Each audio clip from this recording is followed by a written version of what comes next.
Welcome to the Bloody Disgusting Network. The ensuing show will change, transform, and otherwise alter you. Good luck. My friendship to all of you precludes my involvement with any one of you. But if you wanna make love, then I do too, and I'll be right there behind you. All in the name of oh, all in the name of oh, all in the name of oh.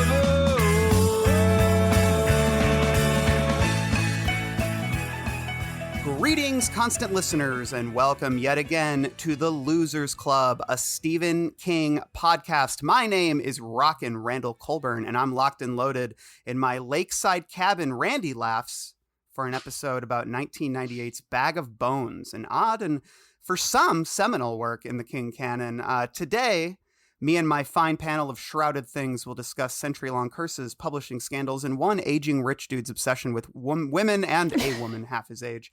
Let's meet our panel. Mel, say hello to everyone and tell us, what is your history with Bag of Bones? Hi, this is Mel, Something Loud and Nasty by Guns N' Roses, Castle, and I don't have any history with Bag of Bones. I actually didn't even know that it was a novel. I assumed that it was a memoir, and I think I assumed that because we used to do those FAQ sections where listeners would ask us questions and we called it Bag of Bones. I just thought that it related to a non-fictional King property. But no, it's a novel. There is a literal bag of bones and there are metaphorical bags of bones in it. And I knew absolutely nothing about it going in other than it was about a writer. That's the only thing I knew. So I was excited to read it. Very cool. Dan, say hello. And what is your history with Bag of Bones? This is Dan. I'm just a little guy, Fleeger. So as I was saying before the call, I had read this before and I had totally forgotten about it. But as I was reading, I was like, wait, no, I know this. So I had actually put a newspaper clipping from the now defunct Spanish language daily newspaper, Hoy, that used to come out in Chicago. Mm-hmm. And it was on John Wayne Gacy. And I just thought it was funny that it was in Spanish about John Wayne Gacy. So He's it had showing the us date. a photo, yeah. Yeah, for the readers at home, put it on the Discord. So it's August 2011, and that's how I became familiar with that. Yes, I have in fact read this. All systems are go. And you've also watched a little bit of the miniseries, which we'll be covering next. Yeah, I'm excited to cover that. I did not even know it was a miniseries until I saw the assignment. So excited. So you forgot everything about it between the first time you read it. And normally I have a very good memory normally, but it was right after I was moving to here. I just finished grad school. And it was just a very chaotic time, and I think I was living on people's couches. Mm-hmm. So I kind of lost it. Blanked it out of my memory, but it came back. Thank God. Cool. Anna, say hello. And what is your history with Bag of Bones or Bag of Bones? I kind of want to just make it one word, Bag of Bones. Hi, I am Anna Marie Mellaril Cox. And my history with Bag of Bones is that I also kind of forgot about, I knew that I read it. I remembered the general outline of there being, for some reason, blues singers in 1901 in Maine, which is problematic in and of itself, perhaps. And I remembered it's about a writer. I think I just blocked out the whole problematic teen mom stuff. Sure. And it's funny. I know we'll talk more about this. I did remember vaguely liking it, and I will say it is not badly written. That's what I'll say in defense of this book. It is no Dreamcatcher. Man, which again I can't is wait low for... key outside fave of mine, but I also can't wait for Dreamcatcher. This one I remember very vividly buying it because it was 1998. I was working at Eddie Bauer in the Lakeside Mall, and I remember just I had no idea this book was coming out, and I walked by Walden Books and saw this huge Stephen King display and rushed in and bought it. I was so excited, and I remember not really connecting with it when I read it, and like you, Dan, I didn't forget that I read it, but this is one of the few Stephen King books I never reread because it just didn't really appeal to me. Although I do remember, it was I didn't remember Maddie at all. I didn't remember a lot of certain plot lines, but I did remember Max Devore and Rogette, because they were just very striking, sort of sinister mustache twirling villains, and I always like those in King's works. And I'll talk more about Max and how much I enjoy him later. So cool. And then what I read it on Kindle, but you guys, it looks like you all were reading the first edition with the screaming woman on the cover. Yeah, I have the Screaming Woman. hardcover Screaming Woman, but I also did some of the audiobook. So like when I go on the train, I'll knock a chapter or two off. Yeah. And the audiobook came with a 35-minute interview with King after, because he read the story. I've got some quotes from that we'll discuss. Anna, what version do you have? It looks This like you got a is actually paperback. new mass market paperback. Oh, nice. Same cover. Yeah. Yeah. And Mel, you were trashing the cover before we started. I'm going to call you out. This is I have the 2008 Gallery Books paperback. It's a terrible cover. Yeah, There's I agree. this like photoshopped house on the lake with like the like equally wavering reflection that's just like so computerized. And then this like vague screaming woman who I don't know who it's supposed to be. We were theorizing maybe Sarah. Maybe Joe. The kind of kente cloth. Yeah. That's why I think it's Sarah. supposed to be a Sarah, but she's not described as wearing anything like this Yeah. in the book. So This looks like something that a student of graphic design would make in like high school. It's really bad. Yeah, that was the version I had. That was the first edition. And I've never seen other artwork for this book. That's the only artwork I've ever seen for it. So somebody really likes it. But I'm also not an edition hound, so listeners, please correct us in the Discord or elsewhere. This book, for me, though, I remember always thinking that it was more literary than some of his other books, but as we'll discuss, that was kind of by design by the publisher. Let's hop in. Let's talk about the history of this book, because it kind of has a long and winding history of its own. Well, Mike Hanlon, if you see... Excuse me, sir. Do you have Prince Albert in a can? You do? Well, you better let the poor guy out. Well, Mike Hanlon, that I had to go, that I had to get cleaned up. Tell him I'll see him tonight. Get out! Last chance, Doja. Get out! Get out! Excuse me, now. It was published by Scribner on September 22nd, 1998. This was the day after Stephen King's 51st birthday. And I think the fact that he turned 50, around the process of writing this, there's some quotes that kind of lend credence to this as well, that it was something of a seminal book for King in that regard. I think he in some ways perhaps saw this as a midlife crisis book to some degree. But yeah, it debuted on the number one on the New York Times bestseller list, went on to win many awards, the 1999 Bram Stoker Award for Best Novel, the 1999 British Fantasy Award for Best Novel, and the 1999 Locus Award for Best Dark Fantasy/Horror Novel. It was King's first novel with Scribner, which he joined after an acrimonious split with Viking, with whom he'd been working since early in his career. And this was something of a scandal in literary circles.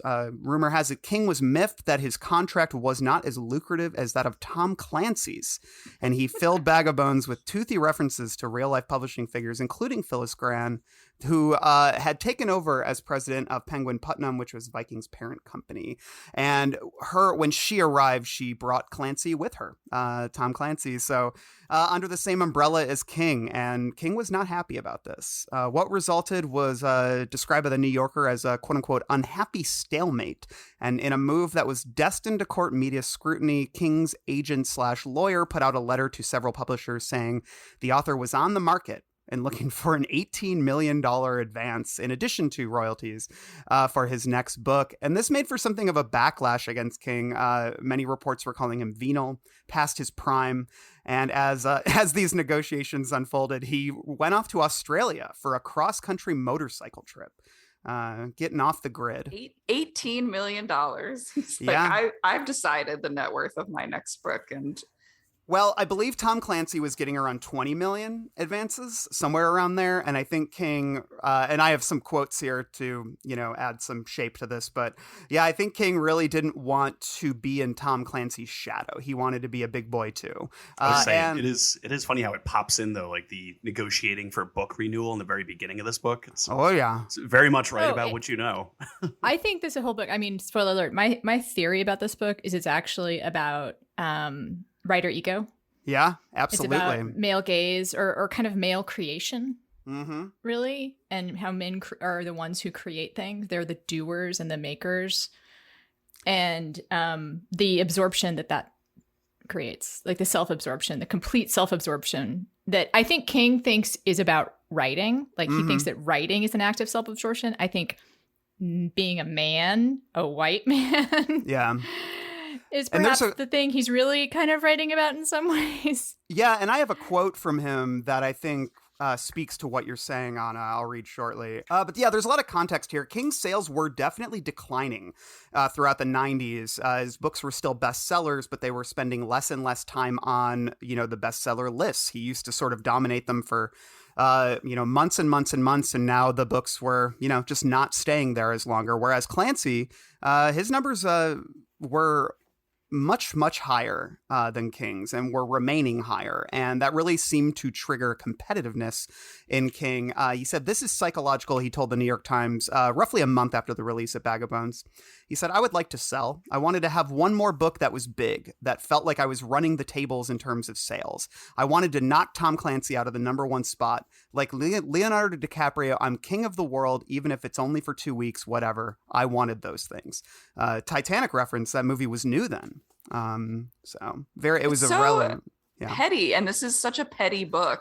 It's just like juvenile. Yeah, I absolutely agree, Mel. And I think that, I think the thing is, King acknowledges that pettiness to some degree, but just like the idea that it got to this point, like this whole concept of asking for $18 million, which just seems silly. But yeah, he acknowledged in multiple interviews, sort of in the aftermath of all of this, and I'll talk about how he ended up with Scribner in a moment. But he said with the New Yorker and Salon in 2 different interviews, he said it was a bad move to ask for such an audacious advance, and he revised his position to state that there's no reason a writer of his popularity and wealth needs an advance. He's talked a lot about how advances are for struggling writers who, need to pay the rent, which I think was also a subtle dig at Clancy, who was still taking his advances. So he's like, I'm more enlightened than him now. Regardless, he ended up with a lucrative deal at Scribner. He remains with them to this day.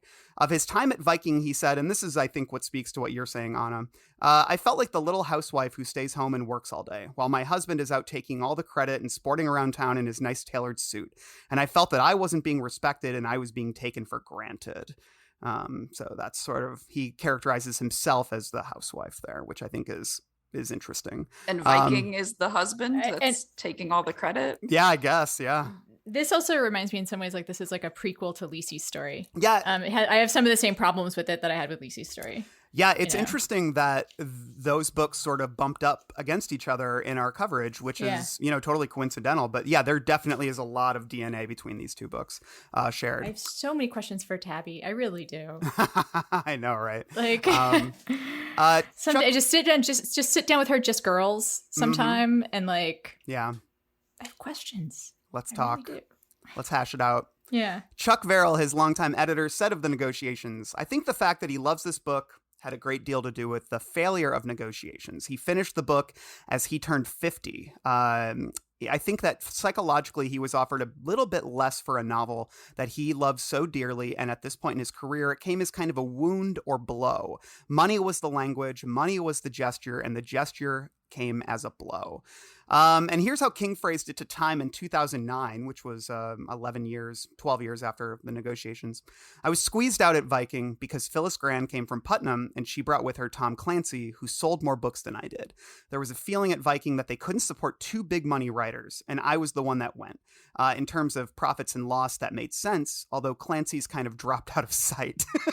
But the people I still deal with at Scribner were people who were interested in the book rather than the reputation of the writer, which was a penny dreadful reputation at that point.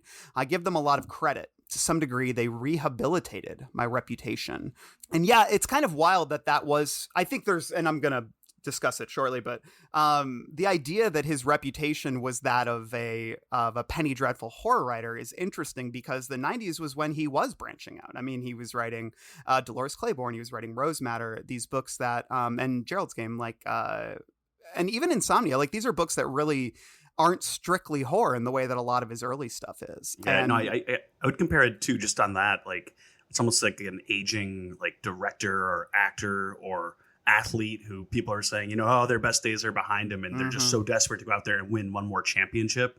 Yeah. You could really see it, and even in him kind of dismissing, like, oh, well, Tom Clancy's not really here anymore. It's all this little subtle passive aggressiveness that's coming out, and no one feels bad for a rich person complaining about money. And you can tell he's a little bit, he can sense he needs to be a little bit modest, but it's like, oh, I just want to get paid what I'm worth. But it's like, all right. Yeah. I think he's also reckoning with his wealth in this book too.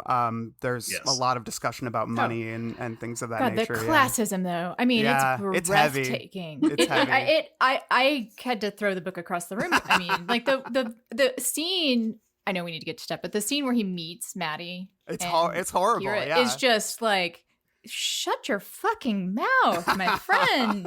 I know. I think I sent that. I screenshotted that and sent it to somebody because it's like vulgar and demeaning and and it never stops. It never stops.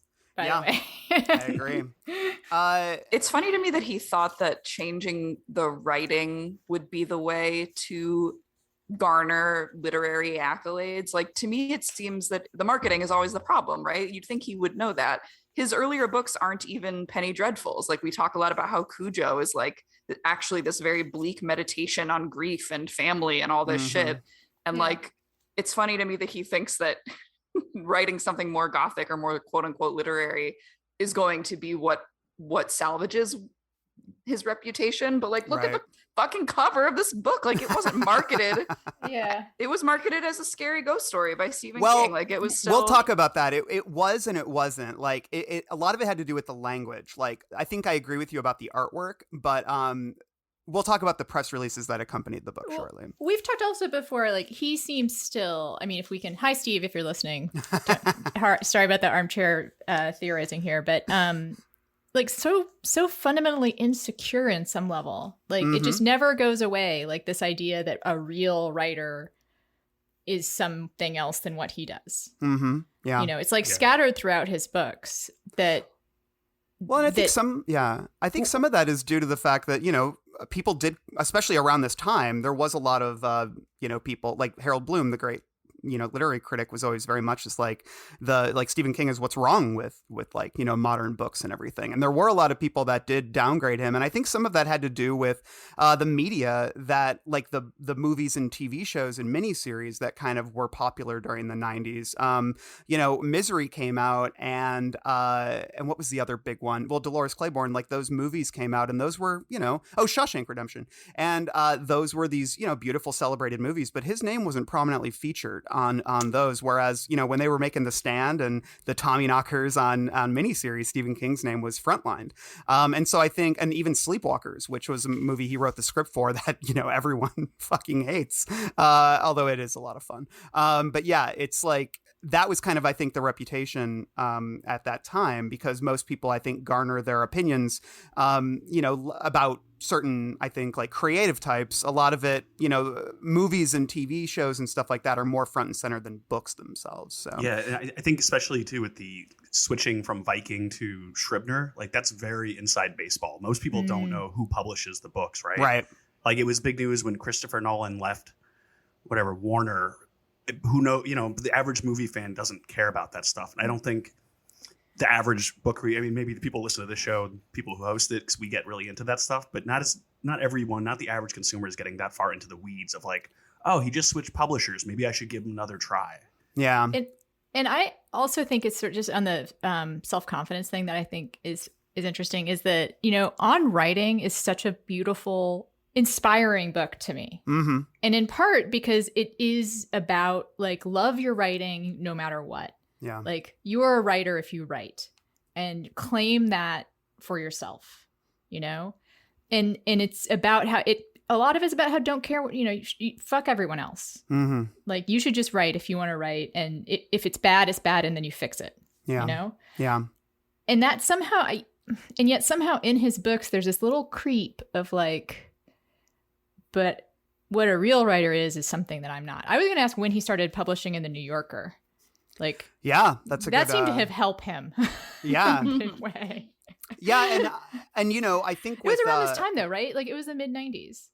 I would assume so. I haven't actually looked into Because that. I sort of remember when I was like my senior year in college, like getting a New Yorker, it was like big deal, like Stephen King's in the New Yorker. Yeah, that's cool. So, Yeah, so I guess just like rounding out the reputation discussion, the Times did report in 1998 that there were focus groups around King and why his readership was dropping, and then King himself said that the results indicated that it was women who weren't really reading him anymore because they thought he wrote nothing but horror.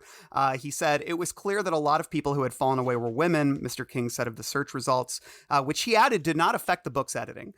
He said a lot of them felt that I was writing strictly horror stories, and I knew that wasn't true. And I've always been a little shy about saying, now, wait a minute, I'm a lot more than just a horror writer because it sounds so conceited. And then, yeah, but I do think, again, like, a lot of it has to do with how he's being portrayed in Hollywood and on TV. I think a lot of that contributed to that. But so can I say yeah, go ahead. One pet peeve really quick. Sorry on that. Having focus groups, because like I used to work in management consulting, and a lot of those they already know what they want to do. Right. So you'll conduct all these research and give them all this data, and it's like, well, I'm not going to let this affect my decision anyway. And you're like, well, okay, great. So it's like you do all these focus groups, and he's like, I'm not going to change the editing, so it doesn't matter. It's like, okay. Yeah, exactly. But yeah, and the thing about Scribner too was that, like you sort of hinted at this, Dan. Scribner, has a reputation for having published the likes of Ernest Hemingway, F. Scott Fitzgerald, other, notably American literary writers, people who kind of form the American canon, and so that was I think intentional on a lot of people's parts, and the marketing push too, like press materials at least that came out with the book really played down the horror elements, and they played up his literary bona fides, including having won the O. Henry Award. He was described as the O. Henry Award-winning author, and the romantic parts of the plot. In numerous interviews, King called it a Gothic romance, a grown-up romance, and a haunted love story. Scribner, known for I already said that, is credited by many as being responsible for King being reevaluated as a literary writer rather than just a horror writer. And this book is pulpy as fuck. Like, I know. I do not think this book is quote unquote more literary than his other books. And if this is a book that's designed to appeal to women, yeah, this really missed that mark as well. Yeah, which is really funny, and I think that's why the rape scene. Do you think that's the one? That's the part they're like, chicks dig this. But I think putting that woman on the cover, though, Mel, does speak to the idea that they were trying somewhat to appeal to that female audience. I would have rather seen Mike, standing around in his underwear or something in the woods. That would have been cool. I'm just kidding. This is a rather gender neutral figure to me also. Like, it doesn't... Perhaps with his ridiculous heart-on. Yeah, his big swinging dick. His enormous dong. Cool.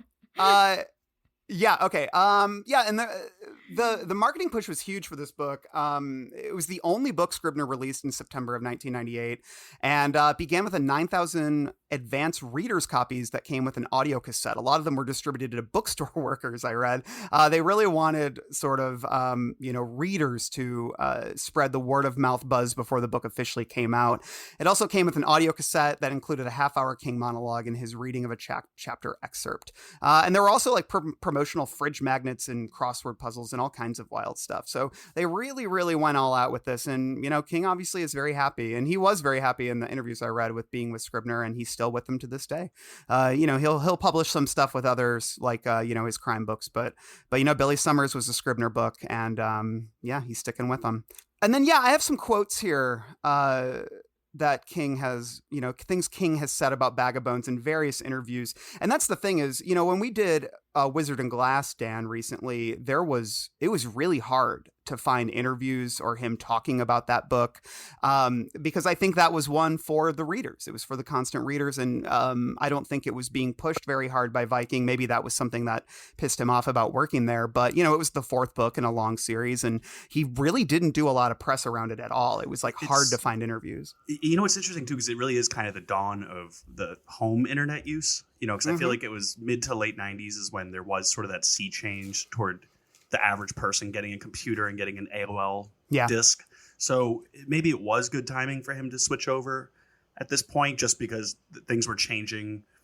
But when you said too, who, Scribner had published in the past, I think it's like, I keep using sports analogies, but it's like a player going to play for the Lakers or the Yankees, where you're like, wow, that they had so many good players come through those doors. So now that they're publishing me, I'm up there with Hemingway and the greats, you know? Mm-hmm. Yeah. But yeah, there's a lot of interviews with King during this time. He really made the rounds. And yeah, some of the interviews are really interesting. We'll talk about them, but he's described the book in several different things as the difference between what appears and what really is. He also calls it a novel and a half because it's a Gothic and it's got buckets of plot. I think that is accurate. One report I read in the New York Times from 1997, a year before the book was released, said the original draft was 1,000 pages.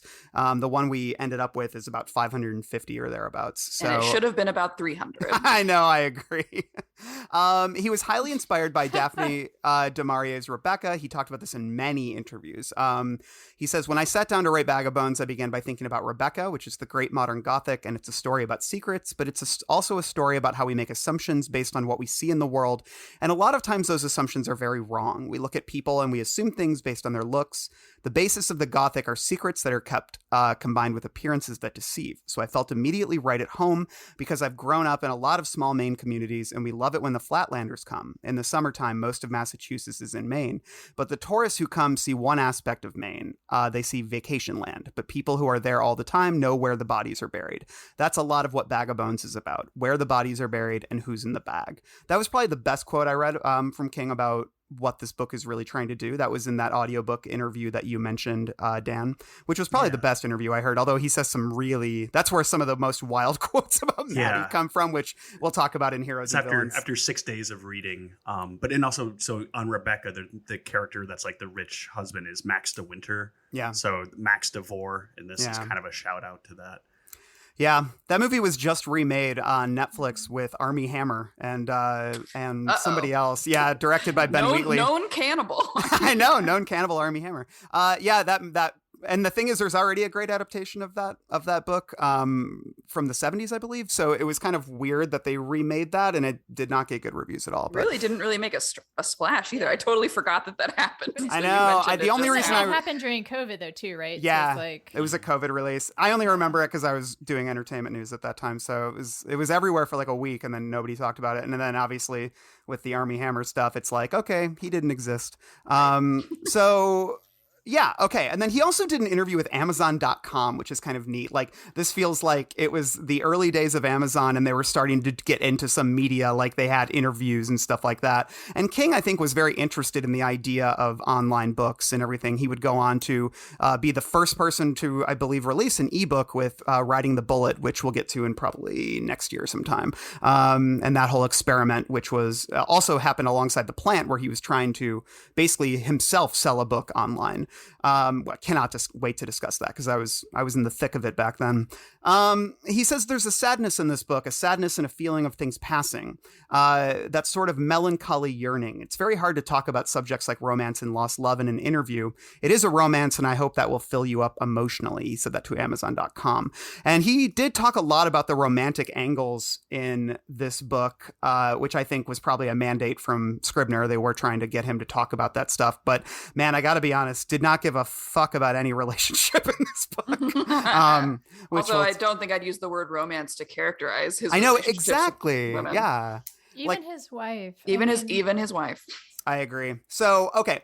A lot of differing accounts about where the story, the idea of the story came from. He told the BBC that he doesn't remember how it started, but that's the Sarah Tidwell storyline was inspired by the story of a black singer who got into a car accident and died in a hospital after she was ignored and white patients were treated before her. He said it was Billie Holiday in the interview, but I don't know much about Billie Holiday, but I researched her death, and she did die due to negligent care in a hospital that was rooted in racism, but she had, like, I believe cirrhosis, and it had nothing to do with the car accident. She was, a heavy drinker, and it's stuff to do with that. But it's like her life was from what I was reading was very much ruined by a lot of racially motivated investigations into her.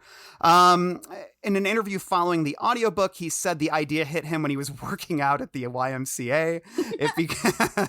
It began just with pumping, and then he says at one point, he's like, I was like, I was on the bench press, and maybe spotting a woman and how kind of sexual that is. Someone 13 years younger than him. But yeah, he was working out. It began with the idea of one of he and Tabby's houses being haunted. And then then it's funny though, because in that interview, it was really banal. And we talked about this with Billy Summers in our Billy Summers episode about how when people do try to like ask him, where did this book come from? It's always the most boring answer because he's just a pretty workman-like author. He's like, with Billy Summers, he was like, well, I had this image of being in like a basement apartment and the feet walking by the window. And then I was like, that's neat. And then he's like, why is this guy in a basement apartment? Why is he looking at these feet? And then he's like, and then I had my book. And it's like, okay, cool. That's a horrible story. And then the same with this, he started talking about, oh, it's like him and Tabby's house being haunted. He's like, cool. Then he's like, well, why would the house be haunted? Well, maybe the ghost wanted revenge against whoever it was that killed her. There's my book. It's funny because the description of the creative process in the book is actually some of the better writing. Yeah, I agree. And like, I'm sure the men in the basement, it's more interesting. The men in the basement stuff is cool. And that actually, to me, speaks a lot to my process as well. I cut some stuff because he was also talking a lot about writing in these interviews. And one of the things he said was, he's like, the more I think about writing, the worse my writing is. And the more he's like, I don't really have writer's block, but he's like, the closest I've come to writer's block is when I was teaching. Cause he's like, I was consumed all day in the process of teaching writing and the theory behind writing that, I wasn't doing it. And so he's like, for him, it's really about just doing the work. He told Charlie Rose, I wanted to write something that really was romantic, a grown-up romance. I chose a writer. I wanted to say one more time, this is what creativity is like. This is what writers do when they're able to transcend the bounds of reality and get over to the other side into the world where the fantasy exists. And this is what the process is like. And this is the way you're able to mold reality. Here, I feel like I was able to wed what is real with some of the spooks and supernatural elements that have made me happy for a long time. And speaking of, if you can watch this Charlie Rose interview, Dan, did you watch it on YouTube? Yeah, I watched it on YouTube. It's very funny. Like we were saying, like more looks like problematic Charlie. men. I know. Yeah, I know. I feel bad because like I have a friend who worked for Charlie Rose when that was all going down, and like I've always really enjoyed his interview style. But it's unfortunate where you're like, oh man, because the thing I liked about Charlie in this interview was like how stripped down it is, where it's just two people at the table with the black background. It's not very flashy, but in this particular interview, it looks like Charlie might have been drinking a little bit. Really tanked. Yeah. And it's really drinking fun. a little bit versus really tanked. Oh, I don't want to say allegedly, sprinkle the allegedly on there. But King even seems a little, like I was saying, he seems a little more manic and animated than I normally see him. And they kind of brush over a little bit of like the deal with Scribner. King is like, go out and buy it. And Charlie's like, it's $28. Why should people buy it? And I think it was, again, though, it's King trying to prove to himself that he's still a #1 best-selling author. Like, I've never really seen him pitch the book where he's so much like, please go buy it. He says, go buy one for your friend, buy two. And, at this point, he's already gotten the success. So it's just to see him kind of keep chasing it during this interview is very interesting. Yeah. It's so funny how the goalposts move like that once you have been so separated for so long from your beginnings. Like this man used to work like 5,000 jobs at a time and like not sleep and work at a laundromat and all that shit. And now it's like, it seems that he is maybe insecure. It's a big deal to change publishing houses and not know how it's going to go. Yeah. And so he just seems nervous and defensive. And it's just like, God, Steve, calm down.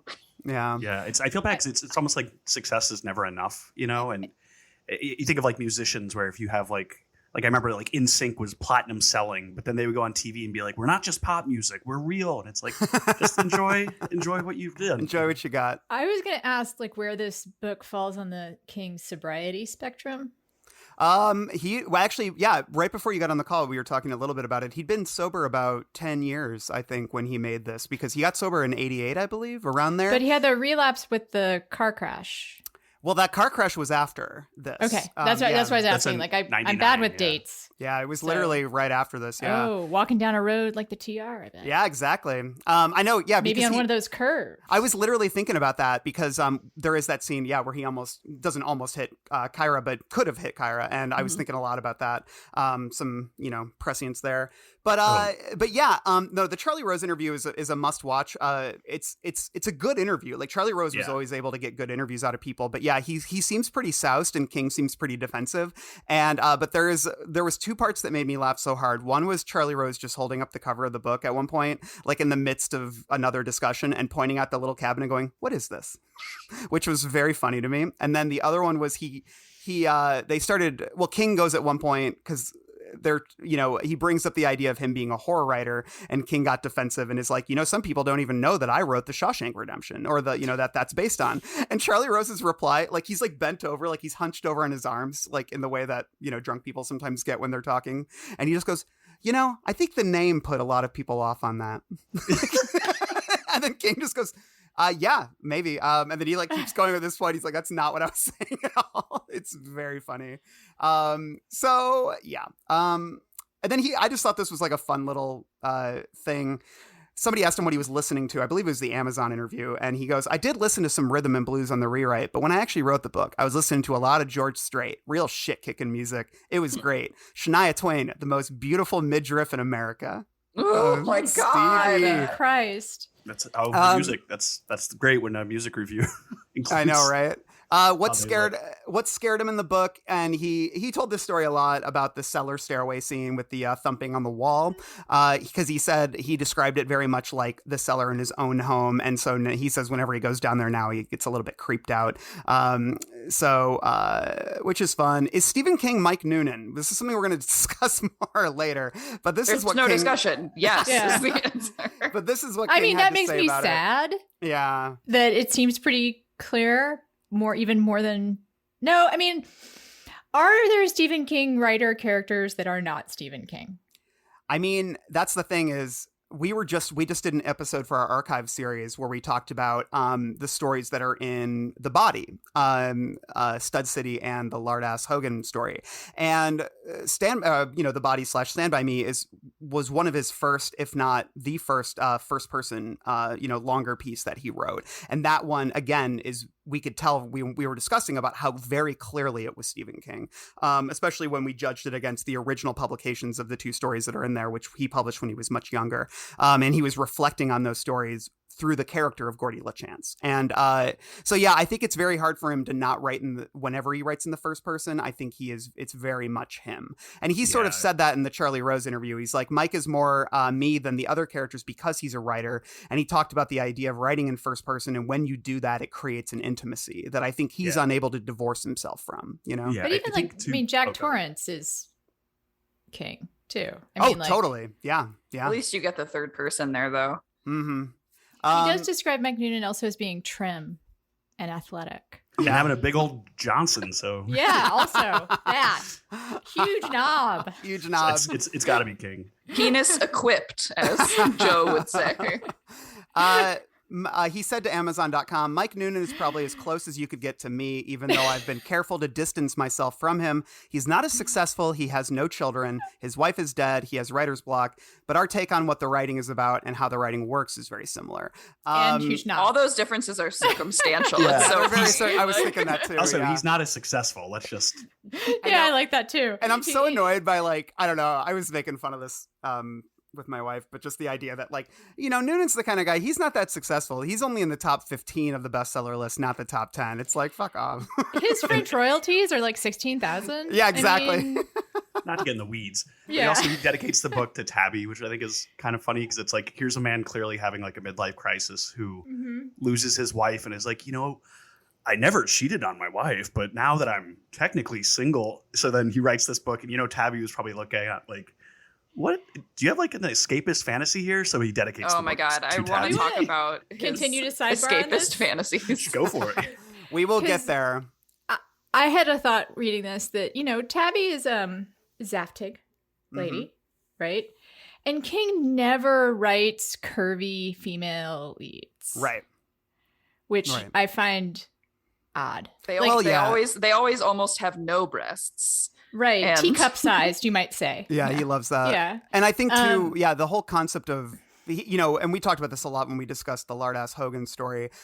He, overweight people in his stories are it's like fetishized, the way he writes it. It's he can't not like spend 4 paragraphs talking about the way they jiggle. And I mean, we talk about that a lot in our Thinner episode as well. It's, it's something that's always been present in King, and it's even in Billy Summers. Like that's something he's never really shaken. But yeah, we'll talk more about that, I'm sure. Lots of talk about ghost stories. He said in the audiobook interview, I actually thought this was a lovely quote. He said, "My idea of the perfect story of the supernatural, I always think of sewing a garment together or hemming a skirt, where the idea is to make the stitches so fine that the hem doesn't even seem to exist. That passage from what's real to what's unreal is one of the most interesting things about the genre. It's also one of the most valuable and most practical. We all seem to understand that we do live in the middle of a mystery. We go through most of our lives saying, 'I see faces in the bushes' because of my imagination. But every now and then we're forced to the idea that maybe I see faces in the bushes because there really are faces in the bushes." And he repeated that sentiment in a couple different interviews, and the faces in the bushes are something that is, a recurring motif in this book. So definitely something that was on his mind at the time. Let's talk about the critical reception a little bit. Mostly positive reviews from what I was seeing, although I think it's hard for, especially in later reviews, like I was reading Grady Hendrix's great Tor reread of King that he did about 10 years ago. And, it's hard for people, I think, especially nowadays, to talk about this without mentioning how weird it is. Like it's a really strange story because, it's such a mishmash of different things. And nobody was really editing King, I think, in the sense, especially by this point in his career, to saying, maybe you want to like cut one of these plots out, So EW said, "Bag of Bones is hands down King's most narratively subversive fiction. Whenever you're positive, just positive, you know where this ghost story is heading. That's exactly when it gallops off in some jaw-dropping new direction. Although sometimes, and this time especially, I'd happily settle for a tad less imagination and a smidgen more logic. I'll keep taking those King visions, story bloat and all, because popular fiction just doesn't get any weirder than this." Salon says, "One of King's most disturbing and revealing works. King has been called both a sexist and a feminist, and in this tremendously compelling but ultimately rather baffling novel, he earns both epithets. His resolution of the Mike, Maddie, Joe, Kyra quadrangle is so unsatisfying, I won't tell you, though you can probably guess, that even Mike, inside the story, sees it as a male novelist's cheap trick." We'll talk about that quote at the end of the book later. Here, for more than 500 pages, he stirs an ample assortment of subplots, skillfully shuttling between the natural and the supernatural worlds, along the way exploring the simple and profound intimacies of marriage and love and small-town life. All of this is animated by characters, circumstances, and dialogue that affirm King's blindfolded familiarity with everything indigenous to Maine. That's from the New Yorker. Any thoughts on those reviews? Lots of thoughts, but I think they'll be relevant to later sections. Just an inside publishing game sort of stuff. Yeah. If you look in my copy, the praise for Bag of Bones section starts with Amy Tan, which is like pretty literary. Yeah. And then goes to Entertainment Weekly, Mademoiselle, New York Times Book Review. But then I couldn't help but notice the Minneapolis Star Tribune, kind of a outlier of things you might want to quote. Mm-hmm. And like the Library Journal. I don't know. Like it's not, if you're aiming for highbrow, like that list of blurbs is not. The Amy Tan quote literally ends with, "It places both the ghost story and Stephen King in their proper place on the shelf of literary American fiction." And it's like, did you write this for her and asked if she could just publish it? Like, well, they played also in the proper place is like kind of like pretty shady, like it's a neg. Yeah. Like. Well, they played in this book really put you in your place. Yeah. The Rock Bottom Remainders, his band, Amy Tan played with him, so they were good buddies. That was her doing a solid for him. Employed by Entertainment Weekly as well, so having like your employer, I don't know. Of course, they're going to say nice things about you. Although maybe he wasn't writing for them in '98. Yeah, I've noticed. I think he was. Yeah, I've noticed as I always do. Put together these episodes. EW is always pretty generous to him. Although there was one, I can't remember what it was, but they panned something that he worked on. But I remember I knew that they were kind of shilling a little bit when they gave Golden Years like a rapturous review. And Golden Years is his 1991 miniseries that is objectively terrible. We have 2 fun episodes about it. Please go listen to them. But yeah, cool. Let's talk about. Let me just read the synopsis really quick now that we're sort of edging into the hook and discussion of the book itself. Set in the Maine territory, King has made mythic. Bag of Bones recounts the plight of 40-year-old best-selling novelist Mike Noonan, who is unable to stop grieving following the sudden death of his wife Jo, and who can no longer bear to face the blank screen of his computer. Now his nights are plagued by vivid nightmares, all set at the Maine summer house he calls Sara Laughs. Despite these dreams, or perhaps because of them, Mike returns to the lakeside lakeside getaway. There he finds his beloved Yankee town held in the grip of a powerful millionaire, Max DeVore, who will do anything to take his 3-year-old granddaughter away from her widowed young mother. As Mike is drawn into their struggle, and as he falls in love with both mother and child, he is also drawn into the mystery of Sara Laughs, now the site of ghostly visitations, ever-escalating nightmares, and the sudden recovery of his writing ability. What are the forces that have been unleashed here, and what do they want of Mike Noonan? Now that we've done that, let's talk about the hook. Ah, yes. Don't you see? Don't you see how clear it all is? Not only can you see the future, I can change it. You can change it, exactly. Here in the hook, we talk about the themes and the general shape of the story that we're dealing with here. And based on something Mel wrote when I sent out my notes earlier, I want to start with this question. What the hell is this book? How does this read to you? Romance, ghost story, custody narrative? What stands out as the strongest part of this book? Because Mel, you kind of mentioned that it's this mishmash that serves to be both its biggest strength and biggest weakness. So would you like to elaborate on that? I just think it's so messy in a way that feels intensely personal. There's that pettiness that we've already latched onto in terms of his literal mapping of publishing houses and agents and all of that bureaucracy. But I do feel that you can also, maybe this has been happening for a bit in this period, but there's a lot of his fascination with crime in here. The sort of detail-oriented stuff about going to get the lawyers, going to these depositions, looking into custody law, even the shootout scene, things like that are very kind of like pulpy and really akin to what he's doing kind of now. I feel like they're like the seeds of that starting to flourish. And then you can also, like, the Gothic stuff feels a little almost unnatural to me because it is very much like, oh, look at him trying to do a Gothic novel. Like, this is really apparent that he's trying to do a Gothic novel. Mel, as sort of perhaps the most, or one of the most literary people I know, would you say, how would you sort of describe the difference between Gothic and like traditional horror? You know? Oh boy. Defining Gothic is really hard. King is right in that quote that it's a lot about what is buried and what comes to the surface. It's usually has to do with secrets. Yeah. It's more atmospheric than it is bodily, even though it often involves bodies interred or otherwise that have to be dug up. It has a strong sense of place. The house is like a very important element of the Gothic. But the Gothic is really hard to nail down. I do think the most crucial part is secrets and connections between people. It's usually family, but here it's also like a small town. Yeah. And how those things come to light in a way that breaks down barriers of sanity and mores, social mores. Secrets. Cool. Yeah, I agree. Anna, what do you got? Damsel in distress.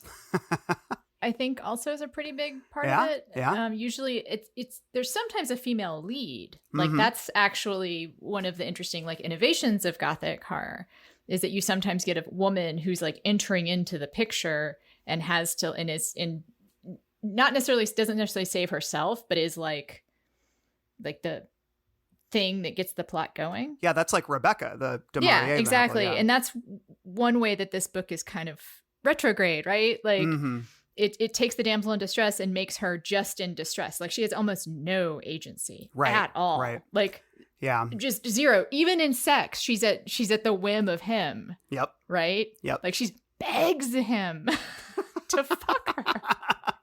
Like she loves old writers. I will say that I was convinced that Maddie and Mike were going to turn out to be related, that it would turn out that the quote unquote dangerous element of their relationship was that they were siblings, especially because Max DeVore seems to keep suggesting that Mike had all these relatives in the area, and Mike kept dismissing it. Yeah. I was like, that would be real fucking Gothic. Let's go there. Right. I was really hoping that's what was going to happen, and it didn't. Well, but they are distant relatives, right?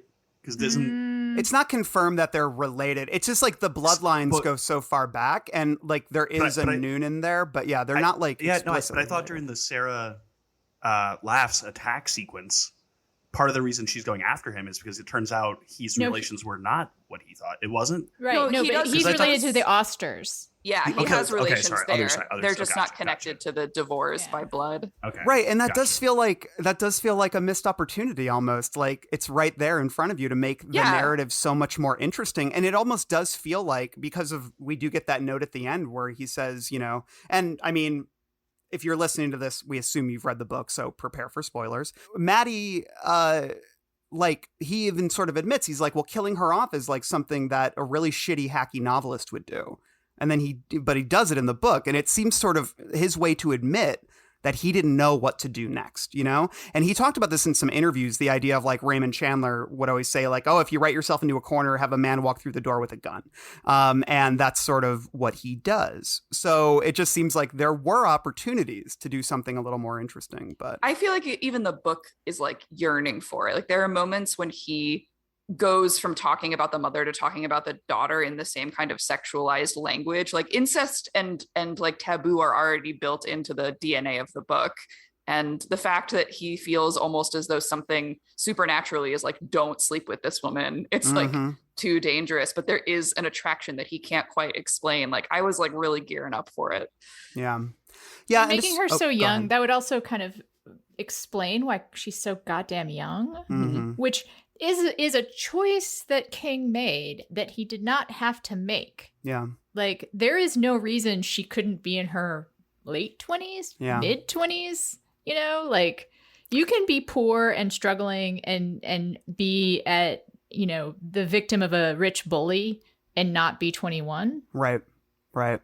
Yeah, the age stuff, he does like obsess over that, and we'll talk more about it in a bit. Like not just with Maddie, but just with like he's trying to like square at one point like the age differences between various people, including Rajette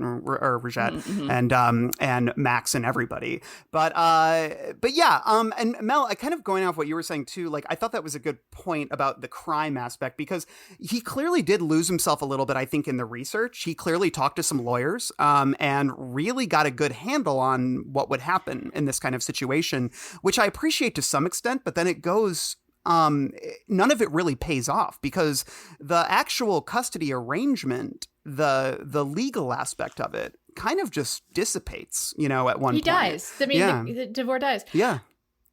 And I want to say one thing about that, which is that he must have been really proud of himself for using the phrase sexual equity as being the problem in a custody battle for women.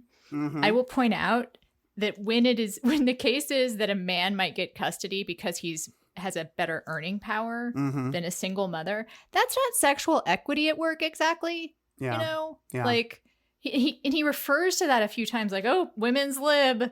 You know, he didn't say women's lib, but like there's this inference. He does do a little treatise on feminism at one point. He does, but there's this inference. Book is full of treatises. There's an inference that like, oh, you know, victim of their own success, those ladies having trouble because they're not considered, you know, because we say men are just as good at raising children, they don't necessarily get custody, and that just seems. Oh, and then also the rump wrangling.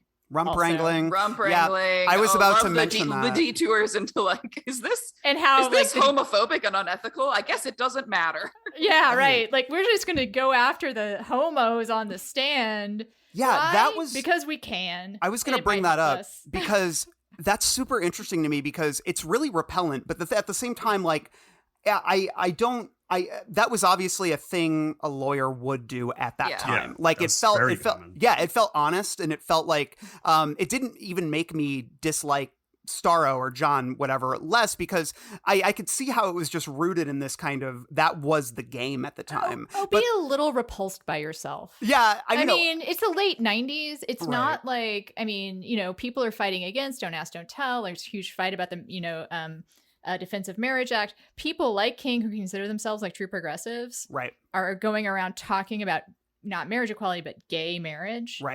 You know, like you could be a little kind of like, oh, should we do that? You know, maybe not. But I guess I took it as though just he might actually be good like I don't know. Yeah, like, I took it as a lawyer who wanted to win. Like, yeah, sure, but be if you're disgusted with yourself. No, yeah, I know, but you like so.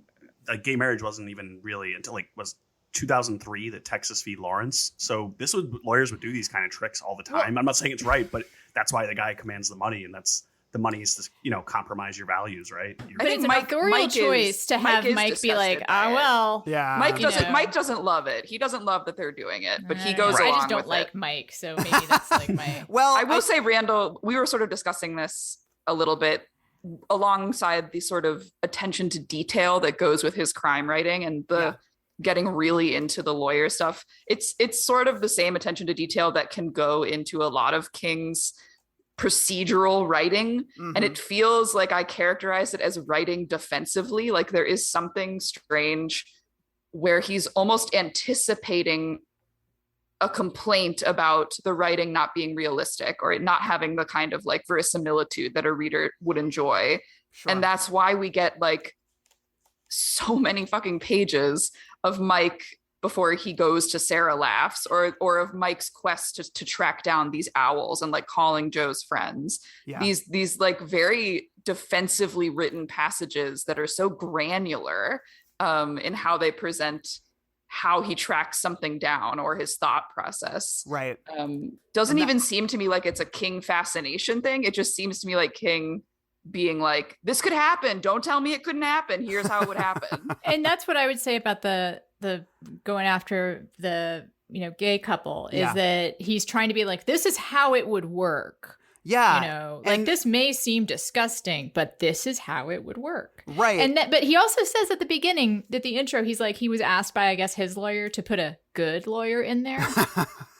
And I guess I assumed when I saw that it meant a good a lawyer of character. Yeah.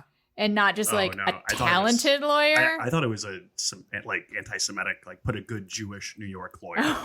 Like that's what I read from that. Well, I guess I like John.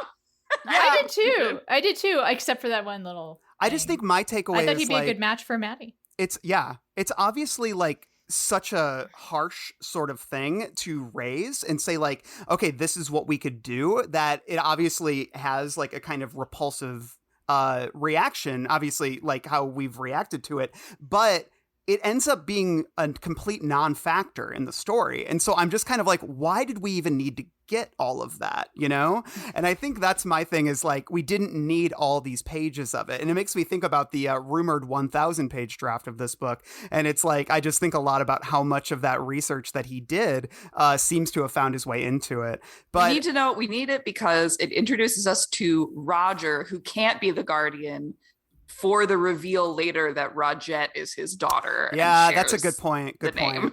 Yeah. No, Rajette is Max DeVore's daughter. Yes, they're both right, his children. Yeah, that's a good point, Mel. Could be, there could have been lots of other reasons that Roger could not have been her guardian. Honestly, he could be dead. That would also be. He would be like, yeah, he had a son named Roger. Oh, look, weird. His assistant's name is Rajette.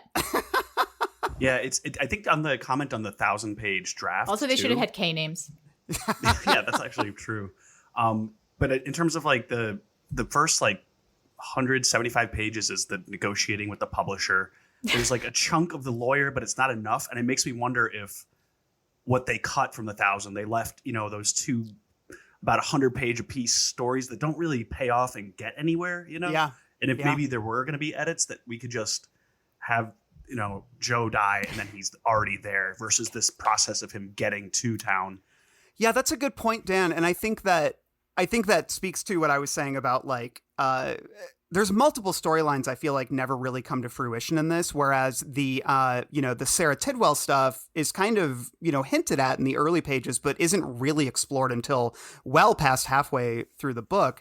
And that ends up being sort of the real skeleton key to everything. And I think that speaks to a lot of things, and it reminds me when the reports were coming out, sort of trashing King for his $18 million advance, and they were interviewing a lot of anonymous people at publishing houses about this, and one of them said about Bag of Bones, it takes 500 pages to get going. You know what I mean? So I was so pissed when Mike is like, we've already been through like 100 pages of Mike navel gazing, and then he's like, I think I need a vacation. And I'm like, finally, he's going to go to the house. He's going to go to Sara Laughs. He needs a vacation. He goes to vacation. But he just goes on a totally separate and vacation. almost fucks some not entirely age appropriate women. I'm like, really wanted to have sex with him. You know what? They wanted to have sex with him, but he.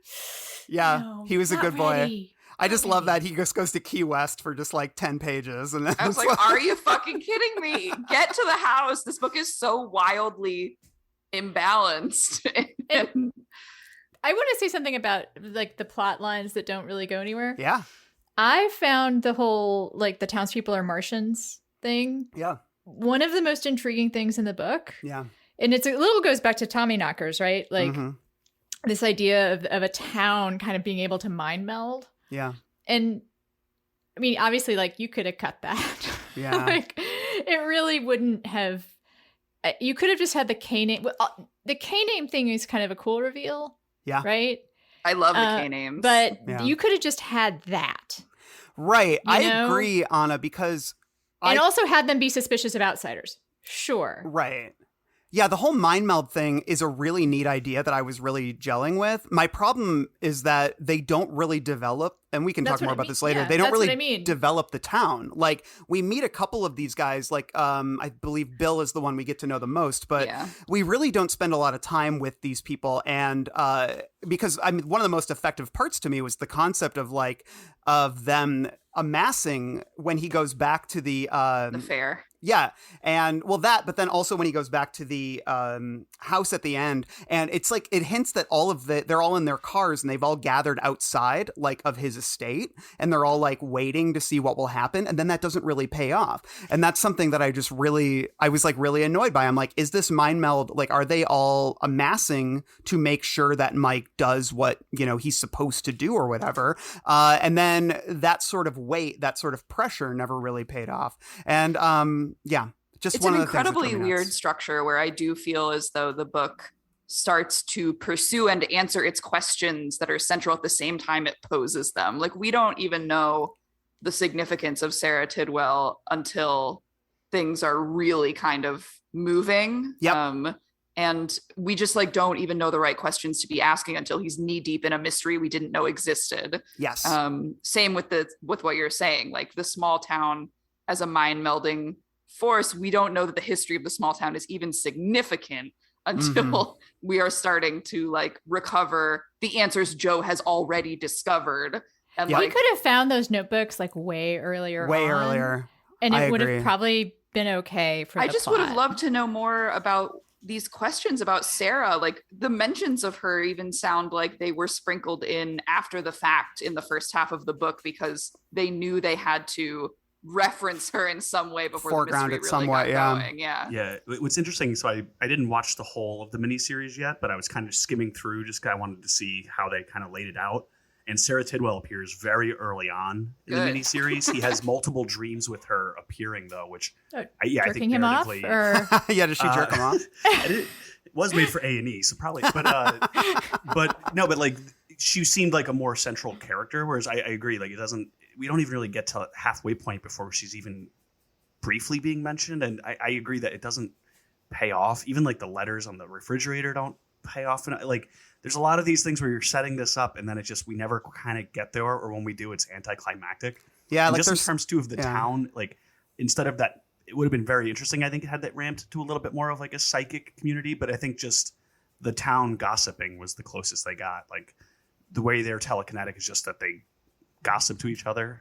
Well, and they like mobilize against like Maddie and stuff like that. Yeah. Like there is that aspect of it, which is neat. But again, it just feels, and the fridge magnets, the ghost voices he hears, like the crying, all of that stuff. It's really eerie and cool, but it never feel. I still don't know sometimes like who was moving the fridge magnets, and I've read this whole book. I assume it's Joe, but also she's super unhelpful. Yeah, like really. You know, like she could have put, rather than like sprinkling owls under the studio as, you know, acrostics in his novel, which sounded pretty good, by the way. I was like super bummed out that he didn't finish it. Like, why not? That sounds like a pretty good book, you know? But she could have spelled out owls under the studio on the fridge. on the refrigerator. would have been less What mystery. are the limits of the refrigerator magnets? That was my question. Is like, why do they have these misspellings? I guess And I also assumed that it was dumb thing because- about page down. It was because And- Sarah was constantly trying to interfere, and it was guess. hard to do anything overt. But I really like the idea of a very nebulous communal haunting where it could be all these ghosts of children as well. And Yeah, like that's a good point, you yeah. actually can't quite identify all of the forces at work in the house. And that's an element I really liked. Cool. I liked that too. I think it is. I think some of that stuff is really good spooky writing. Like I said, this is not a badly written book. The spooky Mhm. stuff is really fun. Yeah, it's just it has a reprehensible main character. Can we talk? We're in the hook, and I would love Okay. to give my my love and lust rant because this is such a huge component of the book. It's like what he wrote about. It's one of his soapboxes along with writing, I Right. think. Yeah, go forth, Mel. So I think he's super concerned with lust in this book. And I should specify men's lust. There's really nothing about women's lust that isn't theoretical. He has treatises on lust. For him, it is one of the most powerful and undeniable forces that can seize a man. It's not that it leaves a man blameless for his conduct, thankfully, but it is consuming to the point of eclipsing like all other feelings and urges. And he tries to play like it's the most natural and harmless thing in the world. He sort of has this reference to like a quote unquote feminist essay that he reads in a paper at one point where he talks about the let me do what I want thing. And Mike is taken aback by that and says that's not actually the case. And like it ends with quite literally him saying like not all men are pigs. Yep. But then Mike does fulfill the sort of like warning of that essay. He begins to sort of he literally later breathes that phrase into Maddie's ear repeatedly without even realizing it. And I just don't think that King is conscious of this. Like it's sort of happening against King's will, maybe. Like the book isn't self-aware enough to be pointing out Mike's hypocrisy. I don't think, unless someone disagrees.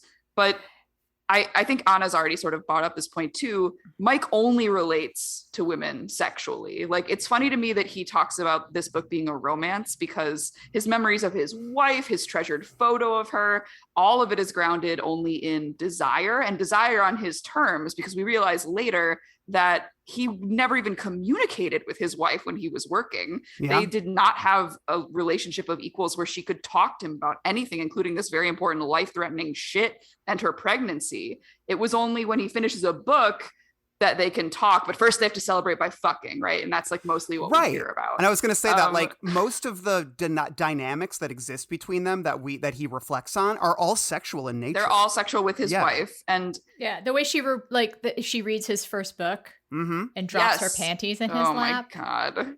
I was going to actually read the part that you're referring to. It's please actually do. an It gives essay in the Atlantic. some good specifically. context. Yeah.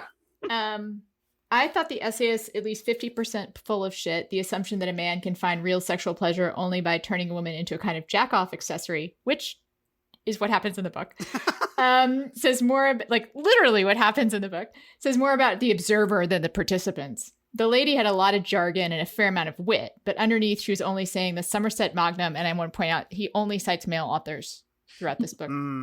Joe's old favorite had Sadie Thompson say in Rain, a story written 80 years before, men are pigs, filthy, dirty pigs, all of them. And then this is actually the clarifying part I want to say, what he says, not all men. Actually, what he says is, but we are not pigs as a rule, not beasts, or at least not until we are pushed to the final extremity. And if we are pushed to it, the issue is rarely sex. It's usually territory. I've heard feminists argue that to men, sex and territory are interchangeable, but that is very far from the truth. Yeah, and yet he's copping to the in extremity part, which brings me to like he has this like weird line right at the last part before Maddie dies, where he was like, "It wasn't until she started dancing." Yeah, that I became the beast. Like it's so explicitly referencing when he starts whispering in her ear without realizing it, "Let me do what I want. Let me do what I want." That moment is like very terrifying to me. Like the fact that the book doesn't. I don't think the book recognizes that it is like unwillingly fulfilling the prophecy of that essay. And like, that's fucking weird that it doesn't realize that it's doing it so explicitly. Well, I think he maybe during the actual attack on Sarah Tidwell, maybe that was King fulfilling that as explicitly as possible because she was in Maine, right? She was a Southern singer, and they literally are like, you're not allowed to be walking out here. They attack her violently. So in King's mind, it's like, well, I'm not doing that, but these guys who are worse than me, you know what I mean? Like, he's like, see, that's the extreme that I'm not, but what I'm doing with her, that's okay. And he's not, he's kind of defending himself, but he's not seeing that he's guilty of the same thing. Yeah, it's such a one-to-one mapping. It's like crazy that he's using I'm that not phrase. defending it. I just think that's what I'm right, trying to right. figure out, like what he would be going for in that. Yeah, that makes sense to me. That's like he wouldn't make that connection. Yeah, I think what you're saying, Anna and Mel, like I have a section. This is where I wrote his horniness is out of control in my notes. And this was 300 pages in because I'd already like made many notes about the horniness, but I hit this point and because it's this long paragraph and I'll read it. But this is where I started. I was like, he can't stop. Like he is like he's out of control. Like he is out of control. He is a freight She train. hadn't danced. He says, Maddie's like, what am I going to do, Mike? What am I going to do? Because she had been fired and like she has no money and she's struggling. Like she's calling him saying, I'm fucked. You know, my whole life is fucked and I don't want to take your money as like as charity. I want to rebuild my life, but I'm really fucked. And this is what he says. I thought quite coldly, why not become my mistress? Your title will be research assistant, a perfectly Jake occupation as far as the IRS is concerned. I'll throw in clothes, a couple charge cards, a house, say goodbye to the Rust Bucket Double Wide on Wasp Hill Road, and a 2-week vacation. How does February on Maui sound? Plus Kai's education, of course, and a hefty cash bonus at the end of the year. I'll be considerate too, considerate and discreet. Once or twice a week, and never until your little girl is fast asleep. All you have to do is say yes and give me a key. All you have to do is slide over when I slide in. All you have to do is let me do what I want. All through the dark, all through the night. Let me touch where I want to touch. Let me do what I want to do. Never say no. Never say stop. And then I literally was like, stop! Okay, but like, again, that's so on the nose that I'm like, is he trying to do some commentary here? Like, does he know how fucked up this is? Like, can we give it a generous reading and be like, is this seeing around Mike Noonan? But it's the way that it plays out. The classism part is so over the top. Like the first meeting where he's like, she'll be pregnant before she's in high school of Kyra. Yeah. Pregnant by the time she's 12. Yeah, pregnant by the time she's 12 is what he says about the 3-year-old. Yeah, the classism in that section is unreal. And I ranted about this a little bit in Billy Summers, the way he talks about some lower class people in that book too. It drives me a little bit crazy. But yeah, I think those are really valid discussions. And it's just, if there is, I do think, Mel, because I agree with you that it does seem like he's trying to say something. And Mike struggles a lot. And he admits many times, she could be my daughter. I shouldn't be doing this. He never classifies it as creepy or anything. He just says, I shouldn't do this. But the thing is, Mike is always portrayed as, in this book, as a sensitive, like, good guy protagonist. There's whatever dark side we get, it exists like in like that monologue, that little part I just read, which to me is exceedingly dark. Very dark, very scary. Yeah, in the context of where it is. But Mike never really investigates that dark side of himself and then is rewarded. Maddie is obsessed with him and she thinks he's the best. And he finally decides like, no, this is a good thing. And like, before she dies, he's like, all right, yeah, I'll give you what you want, baby. I'll come fuck you tonight, And it's just kind of like that, whatever that investigation is that exists in the book, I don't see any fruit that comes from that exploration. I just see a guy who gets what he wants, It's just not handled deftly enough, but I am very interested. Like King says in one of the quotes that I think were in your notes, that he was just really interested in investigating this taboo, like both the taboo of the age difference, but also the idea that like men of a certain age just can't help themselves when faced with a very attractive, very young woman. And there is something admirable in tackling what he would call a politically incorrect topic. Yeah. And I wish he had done it more deftly. I mean, I want to talk a little bit more about, I've talked about this before, as we've already touched on it. One of his like biggest fascinations is setting aside fidelity in service of what seems like a fated lust. Like he loves characters that can cheat on their wives guilt-free due to a certain element of destiny. We see it in we see it in the Dead Zone, in the Mist. Elsewhere. In the Mist, totally. And here it's a bit more like maybe understandable because Joe's been dead for 4 years, but the conceit rings very much the same to me. Like it just seems like he's not ready to do with anyone until Maddie comes along, and then it's this sort of fated thing. Yeah, go ahead, Mel. I do think there's an appeal to that. Like, again, I want to approach it generously. Like, I feel like he's scratching the surface of like a big idea that there are different kinds of love, and that to love someone other than your partner need not necessarily be a betrayal, that we love who we love in ways unique to each person, and that fulfilling your desire for one person doesn't diminish your respect or desire for the other. But again, he like can't really follow through here. And I think it's mostly because the chief issue is that these women exist for Mike, to lust after them, to desire them. And it's a romanticized version of the very objectification that he mentions in the essay. It's like, oh, I'm not someone who's gonna like turn a woman into a fleshlight. But like all of these women, Joe, Maddie, Sarah, even Kyra to an extent, are narrative fleshlights for Mike's story. Like like Anna said, they have no agency. They don't even have character. There's just nothing about them that is unique or memorable. They're only there to further Mike's, I don't know, narrative agenda. Yeah. I would say two things. Okay. One is that just on the infidelity angle, as someone who's been thinking a lot about this lately, the way he thinks about his own sort of quasi-fidelity to Joe versus his suspicion that she might have been fucking around on him. Like, not very generous, you know? Not super generous not generous to Joe in any level, not generous to her in the fact that, like, there's no reason for him to suspect that she might be fooling around. Like, they had lots of sex. They apparently had a great relationship. The only way, and this actually segues nicely into my second point, the only way he fooled around on her was with his books. And I think that there is a theme here that, again, Stephen King may or may not have been conscious of writing as pornography. Like the act of creating your own little world, because he gets rapturous about the zone you're in when you're writing and how good it feels. Yeah, right? It totally maps onto the lust thing, is like just eclipsing all else. Like you can't fight it. Like, and when he's in that zone, like he's in that zone, and Joe has to pen notes to his fucking shirt like he's a child. Yeah. You know? And it just feels good. And there's a couple lines he used that, you know, sort of made me remind me of masturbation, where he's like, writing, be good or bad, it passes the time. Yeah. You know? Like it there's this masturbatory element, not to just the actual masturbatory fantasies, but to this act of creation. And I think he also seems to think that that's how everyone feels about writing. Yeah. Which is my biggest complaint about when he talks about craft. He really universalizes his very there's unique some parts experience of it that are true. Like there's this one section where he talks about how you can get lost in your own creative process. And I do know that we're all writers here. And there are times when you hit this place where time does fall away. Yeah.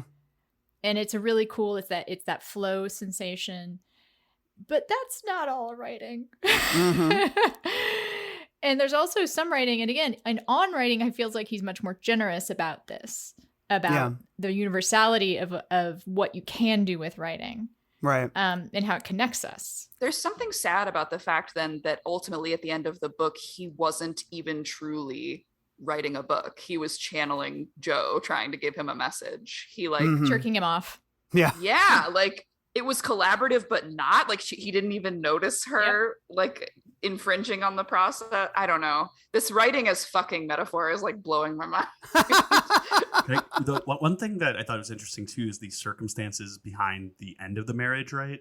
Because becoming a widow or a widower with a marriage that was going well, no one can really fault you then if you move on to different people, right? It's like if you ended the marriage because of some infidelity, there was fighting, there was disputes, you walk away a little bit guilty. But in this, he's completely clean, right? If anything, he's sympathetic. And I think if you tie that to the falling out that he had with Viking as a publisher, right?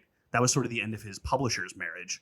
And it wasn't, you know, he didn't do anything wrong. They were not paying him enough money. They weren't treating him right. Right. So it was their fault. And now he gets to sort of explore and do, hey, now I can get with anyone. You know, now I'm back on the scene. And I don't know, I just think it's interesting how those might have tied together as he was writing this. He just seems to be truly also like like genuinely as a man in the world, like struggling with the fact that he's attracted to young women. Like this really does seem like he wanted to write about it. Like, and he pops to that in quotes and like kill them off. Yeah. And then make it non-problematic. Yeah, let me read that quote really quick that you're referencing. He talks a lot about this, and we can address some of these quotes when we get to Heroes and Villains, but let me just say this one. This was from, I believe, the audiobook interview. That's where he talked about it a lot. He said, I'd say that what I presented from the viewpoint of a 50-year-old man who's been happily married and happily monogamous for the entire course of that marriage. But certainly we'll be driving along the street and my wife will say to me, what are you looking at? And she knows perfectly well what I'm looking at. There'll be some cute little girl on the other side of the street, maybe 22 years old, wearing shorts and a mini top. And I'll always tell her what my brother used to tell me. A man on a diet can read a menu. But there is a real attraction in guys my age to women who are younger. It's a male version of the body clock, where women start to look at babies and want one as they get older. Incredible equivalence. I could talk about that for 3 hours. I was literally about to say, that's where Mel added a note that just said, LMAO what? Because you get, continue the quote. Because you get to a stage in your life where it just becomes a biological imperative. It's probably your body's way of saying, you've only got so many years left where you're viable as a reproductive entity. Hurry up. And that comes later with men than it does with women, because we last longer as reproductive entities. This is like he's mapping writing onto fucking again with this universality thing. Like he thinks that all men are like this, when in fact, Stephen King is just like a horned up motherfucker. Like he just really wants to fuck. And like, Steve, like that's okay, but don't be like writing fucking amateurish papers on it and being like, this is how men are. Like, well, I guess my main question is like, Maddie is not just 22, right? Like she's not 21. She's not 28. She's not 25. She's not 22. She's 21, and it is explicitly stated in the text that she looks younger than that. That she looks like a teenager. He thinks that she's Kyra's sister. She's trailer trash. Also, yeah, he that's thinks a big that part she of might it have had too. her. She popped out that baby pretty fast. You know, she has a prepubescent body with like not much boob. We are constantly told that she has a little bit of boob, but not much boob. But then he reflects often. Mel and I joked about this. It's like he, in the early parts of the book, before he becomes close with her, he cannot reflect on her without remembering that his arm brushed her small boob. Yes. It is relentless. And when it happens, he's like, I won't think about this again. Right. Like I shouldn't really be thinking about it. It's just such a weird, I guess is my thing, is like, it just seems like such a weird thing. Like the whole idea of, like, Mel, you mentioned this earlier, the whole idea of finding love after loss. Like, you know, you've lost the one you thought you were going to be with the rest of your life, and finding someone new. He's explored that in a couple books, and I think he's done it better in other books. But yeah, here I think it's just a little bit weird and perhaps unnecessary that, and Anna, you mentioned this too, like, did this character need to be that young? Like, it really doesn't serve the plot. It just is, like you mentioned, Mel, it's something that was on his mind clearly, and something he was struggling with. Really struggling. Yeah, and I think that's part of, I called this a midlife crisis novel, and I think it feeds into that. I think he was dealing with a lot of insecurities when he wrote this book, with publishing, with his legacy, with his career, and here obviously just with his sexual impulses and the idea that he knows he's getting older and he's less attractive, you know? I mean, because that's just what happens when you get older, and or at least to dudes, you know, rockin' dudes like me and Stevie. And so it's rockin' dudes. I don't think he concedes that he's any less attratives. He says at one point that his hair is thinning, and it's like way late in the novel, and I'm like, yeah, but you know, he's athletic and trim. It's and trim. has an enormous penis. Love a trim. I love a trim 40-year-old writer. Yeah, it's interesting stuff to me. But yeah, I think it's like, you can write about that and make it great. He just doesn't do it very interestingly. Like, I am not at all going to stop to be like, don't write about how men find 21-year-olds attractive even though they're 40. I'm sure that is something he was legitimately thinking about a lot. And I would honestly like to read about that. That's interesting. He just doesn't handle it artfully or deftly. And the women aren't characters. Yeah. And I can just say, like, as a dude in my 30s, you know, I can say, Like, yeah. And I mean, I just think it's true for anybody. Yeah. You get older, you're going to be attracted to younger people sometimes. It's just because young people are beautiful, you know? Like, I mean, I'm not, but well, I'll just say, All I'll say is I'm not, and Randall's married, so maybe tread up. But as somebody Dan, who's give us the straight scoop. I will. Yes, as a heterosexual cisgender male in my mid-30s, I can say, like, when I get out of long-term relationships, there is a new sense of like, okay, now I'm going back to the dating scene, especially now with dating apps. You set limits of how low and how high you want to date, and that becomes age-wise. You mean right? Yeah, no, but age. Yeah, sorry, not like number, height. Yeah, not class. But that becomes a thing, though. Honestly, On the like, class am I going to scale. be judged if I? But if I go on a date with someone who looks young or is younger, am I? How is this going to be perceived? What is age appropriate for me? These are issues that as I get what older, power dynamics are at play? A thing Right. that is like right? No, but almost that's never you have discussed in to- this book. Right. But I'm just saying, as personally, I know it's not addressed in the book, but that is something that does go, through a guy's head when he's newly single and newly dating. And it is definitely a little bit of a struggle because you're not sure what is right. And especially with this, if he's been married for so long, he's not going to really know what to do. And there is like an escapist, almost like a fan fiction pornography of this. Like, well, if I was single, man, It would just be so like what you just said is more interesting than any thought Mike Noonan has in the book, and B, I think it would be really, really interesting to perceive Maddie as a character that Mike genuinely likes for something other than her body, and then to struggle with what you're talking about. Like, to be like, I think I really like this girl. She's XYZ. Like, our personalities are really like vibing in this way, but she is too young for me. And like, what the fuck do I do? Yeah. And instead it's just like, she's so hot. What the fuck do I But do? it's the classic rebound, though, too, right? It's the first woman he's been with since his wife. And that's the joke, is like, oh, you're rebounding. You think this woman's going to solve all the problems that you have, but everyone else around you is kind of like, no, this is not it. But sorry, go ahead, Anna. I didn't mean to interrupt. I was just going to say, like, or something really interesting would be to have a Tabby/Joe character be okay with him lusting after a young person, which apparently Tabby is when he said, I'm on a diet. But by the way, what a strange way to describe your sexuality, being on a diet. Like, that's what marriage is restricting yourself. Huh. Interesting. Mm-hmm. And then I looking think at Steve is poly. I think we need to like that would be, educate him on the tenets of polyamory. Well, and then like see how Joe would feel about that, or see how even he would think that she might feel about that. Because some people that would be fine. Mm-hmm. So I think based on everything we've said here, it is safe to say that Bag of Bones is easily Stephen King's horniest book, which says a lot because I feel like we spend a good chunk of episodes talking about how horny his books are. It's just so personally horny. Yeah, and out of control, as you said. Like, you're reading and you're like, this book couldn't stop itself if it tried. This book is 100% pound cake. Yeah, like 100%. Like nothing but pound cake. Yeah, and like my pound cake section is almost like most of the stuff that I would typically put in pound cake is like in Misery because it's so gross, Yeah. So I feel like those sections will be blended a little bit. But cool. Let's talk a little bit as we wrap up the hook. I wrote Ghosts of the Past and Present. You mentioned this being a Gothic. Well, you kind of talked about the idea of what Gothic horror is a bit, Mel, and the idea of like long suppressed secrets. And I think I was doing a little research myself, and I think the idea of curses, familial curses, things of that nature, bloodline curses. I think things like that sometimes can fall under the Gothic banner, and that definitely is the case here. What we have is, we have this mystery, and we talked a lot about the evolution and the reveals of these mysteries and how oddly structured this book is in revealing them. We know that there's something odd going around. We start to learn about these dead children.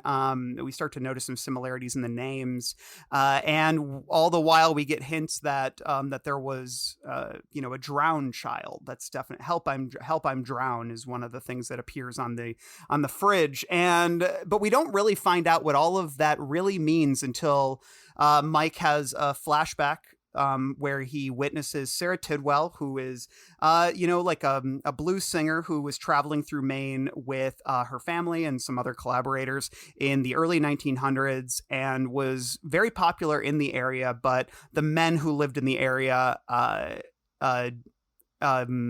didn't like her for many reasons, including racist ones, but then also they didn't like how she made them horny, and how she was confident in herself and, would wear clothes that were more revealing than they liked. Most of all, they didn't like that she walked on the street. That she walked on the street around for like the lake. respectable townsfolk. So one day on the street, they cornered her and gang raped her and murdered her, and also her son, who happened to walk up, who was, I believe, 10 years old, and they drowned him. And so what's kind of revealed is that Sarah's ghost has been possessed by something called the Outsider, which no relation to the book that came out a few years ago. Not that I can see, at least. I think there is a connection. I think there is a connection. That sounds pretty related. It's the same. It's the same. Yeah. It's the same idea. I don't know though, because the Outsider is like an actual creature, like a shapeshifter. Like this seems more spiritual. I think they can be related. I don't think you do. King is pretty aware of King's dominion. Yeah. So I don't think you say something capital T, capital O, outsider, and then do a book about outsiders. I don't know. I think there's different types related. Too. Like I do. It definitely brought the book to mind, and I think it's like something that possesses another thing, and like they could be distantly related to each other. There's just like things that are supernatural out there that possess other things. Yeah, it's the expanded King universe. All right, I'll accept that. You're outvoted. I'm outvoted. I'll take it. I'll take the L.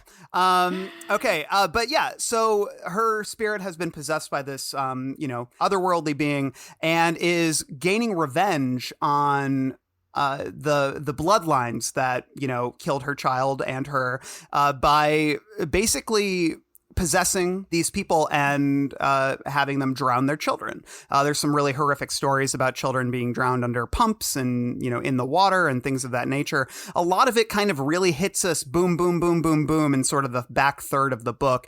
It all hits us pretty hard. But I guess what is our reaction to this storyline? Because I remember for me being very, very jarred by it when I was young, not only because it's incredibly graphic and deeply disturbing, but also, like we mentioned, this is a mystery that is teased, but not necessarily foreshadowed in the way you might think. I feel like there's a lot of red herrings in this book before we get to the actual meat of what it is that has cursed this town, which is Sarah's spirit. So yeah, I guess like general thoughts, reactions to this, and how you think it was handled in this, because it's touching on some really thorny racial issues as well.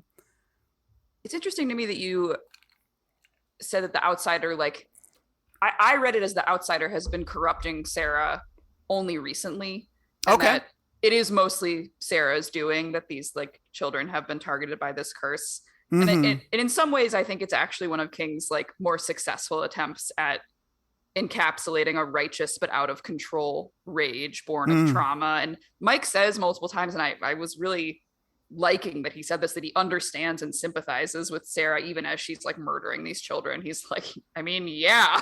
like, well, that's why I think what happened to her. Yeah, that's why I think her death is so horrific, because it is about justifying or not justifying, but like finding that sympathy. So I mean, it's sort of like the most I don't know, it's like reparations, but on the level of like the body and emotion, and you can tell that King sort of recognizes that, and he also more explicitly in other ways is trying to distance himself through Mike from like the sort of casual bigotry that lives in these small towns. Like he really does not like that Bill was about to use the N-word. Right. It's King sort of, I think, maybe just trying to show that progressive bone in his body that like maybe at this point some readers have been like, yeah, I know, have been clamoring for. I do think, and I don't know if this should be saved for like Sarah's character section, I do think that the writing's treatment of her ultimately does undermine her, however. And, and for the whole book, except for the rape scene, she's characterized as either animalistic or hypersexual or both. And it's the same thing where he denigrates that view of Black people explicitly when other people have it, and then the writing goes ahead and does it, just like the like objectification thing what we were talking about earlier with the let me do what I want. Like you're going to denounce this, and then that's the only kind of writing we get about her. And there could have been a way, I think, to correct that, to notice it. I'm almost surprised, again, that King doesn't follow through here with some self-awareness, that he doesn't recognize how Mike is thinking of her as this caricature until we see her death.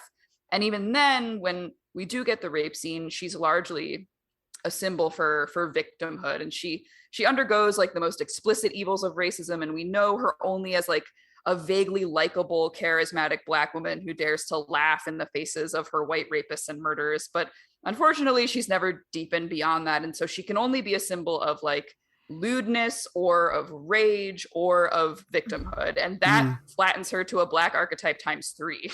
That's just hitting the 3 points. And I wish it had been better. Yeah. Anna? Yeah, I would say ditto what Melanie said. And also, we never talk about like telling and not showing.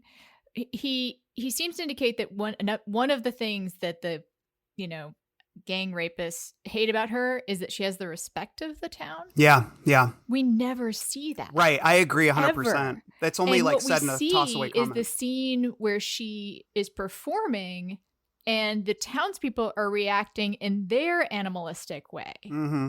Like all they see when she's performing, like he talks about how the men want to fuck her and the women are laughing in this like, very kind of like, I mean, music can move you to these to very primitive emotions, no doubt. Right. But they're not appreciating her music, apparently, Right. Like there's not. And he references, he references how influential she is, which I remember confusing me at first when I first read it, because I was like, have I not heard of this person? I was the same. I was like, he's mixing with real bands here. Like, and he also, none of her songs sound very good. Like the lyrics he puts in her mouth are kind of terrible, and he does, I think, do an okay description. I mean, I actually found myself listening to Bessie Smith. I put Bessie Smith on when I was listening to this. And I was also thinking about the dignity of Black women, even Black female performers of this time. Like one of the things that makes them pretty great, is the dignity they can bring to the stage. And she is not allowed to have that. And I just really wish I would have seen her interacting with townspeople in a way that telegraphed her dignity and their dignity and how great it must have been, because there's this whole leap of imagination that this group of Southern musicians would wind up in rural Maine for some reason. But you could almost imagine, like, if they had found this kind of space where people did treat them with respect, and maybe even Civil War veterans would have some respect for them, I don't know, rather than rape them. Yeah, it's interesting. It would be really cool, and you would want to stay there. Yeah, I agree. Even in the scene when we go to the carnival, like him and Kyra go to the carnival, which I think is a really wonderful, beautifully written scene. And one of the things I like about it is that Sarah, the version of Sarah that he sees there is not the version that really existed, because there's something malevolent about her. This is Sarah as possessed by the outsider, because she keeps leering and smiling really big, like in eerie ways at Kyra, and Kyra's very scared of her. I don't know if we know that she's possessed by the outsider. The way I read it in that was that Sarah also was existing, like that was like the malevolent spirit that was playing on stage for Mike and Kyra. That was at least how I read it, because there was the way King described her and the way Kyra reacted to her just read to me as that there was something dark and malevolent about it.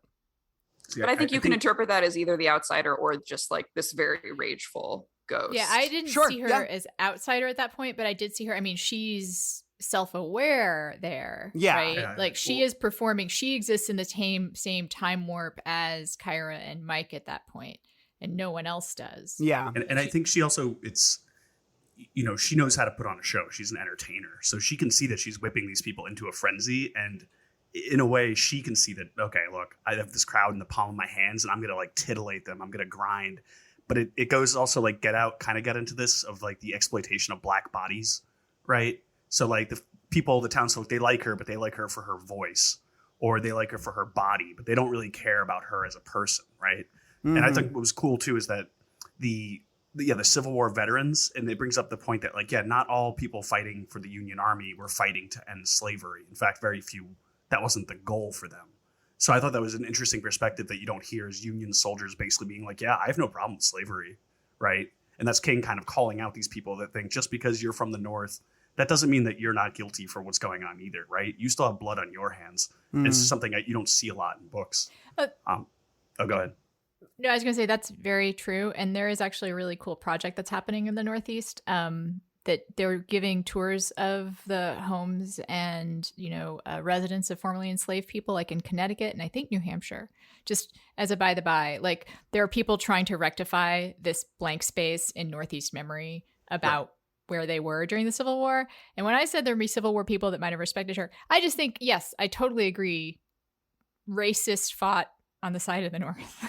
Yeah. But it's just some kind of respect for her, like from somebody. Yeah. I mean, we're getting into like, I do think it's like very realistic to just convey the townspeople like not caring about her as a person and like only but kind of being like, yeah, this like lewd except body. he tells us that they respected her. Well, right. I mean, now we're kind of muddling. There's the performance in the dream and like we don't really know. To me, it's like how the writing treats her, and like in that performance scene, it's like referencing how her teeth are like yellow and animal like, and how she is being body in a way that is like malevolent and threatening. She's a threatening sexual animalistic force. Like the writing is very much perpetuating on its own terms like these very outdated stereotypes. And like and it's hard to be a white writer who is trying to portray a righteously angry black ghost that is murdering children, right? Like I think that's like it's a tall ask of Mr. King, who has like a very dappled history with dealing with non-white people of any kind. Right. I just think we get to ask for more, and I agree totally about the scene at the carnival. I'm just saying, because he does tell us a few times that the reason she gets gang raped is not just because she's flouncing about on the street. It's because the townspeople she interacts with the townspeople as equals. Yeah, it was they like her, which is hard to believe. Number one, like I mean, if he's going to tell us that's ahistorical for sure, right? But at least give us some hint that has happened, rather than just like, Yeah. No, I think that's definitely of the time it came out. That probably respect would not be the word, right? We wouldn't get that nuance now. We'd be like, no, that's not respect. Yeah. Right. Which is why we needed to see it. Yeah. Right. But I just in terms of that sequence, though, I did really enjoy that, though, because I thought that was one of the more thrilling passages. Yeah. I love a good fever dream. And you almost could hear like the Jumanji drums in the background of like, it's getting like something, there's danger getting closer.